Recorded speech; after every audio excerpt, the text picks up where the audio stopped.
Unlock the power of artificial intelligence and automation by building your own AI agents directly within N8n. We are diving deep into a step-by-step tutorial that will take you from zero to creating intelligent workflows that can automate tasks, respond to events, and learn from data. First, we'll begin by setting up your N8n instance and installing any necessary dependencies. Look for the node search bar and search for your choice of AI integration, for example OpenAI, Google AI, or Hugging Face. Then, we will configure your AI credentials. For example, you will need to add an API key to allow N8n to communicate with the AI service, providing it with the necessary permissions to perform tasks on your behalf. Next, we will design a simple workflow that triggers an AI model for text analysis. This involves setting up an incoming webhook to receive data, then connecting it to the AI node configured with a prompt. Once the model has analyzed the text, we'll explore how to extract the relevant information,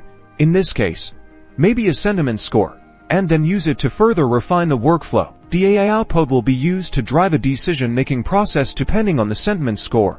Different paths can be triggered, for example sending an email or updating a database. We'll also show you how to log AI interactions into a database. This is crucial for tracking the agent's performance and for continually improving its accuracy and effectiveness. Finally, we'll cover how to monitor your agent, analyze its performance and refine its processes. This iterative loop is key to building truly intelligent and adaptable systems. Now you're equipped to start building your own AI agents in N8n, and be sure to subscribe for more in-depth tutorials, tips and tricks to take your AI workflows to the next level.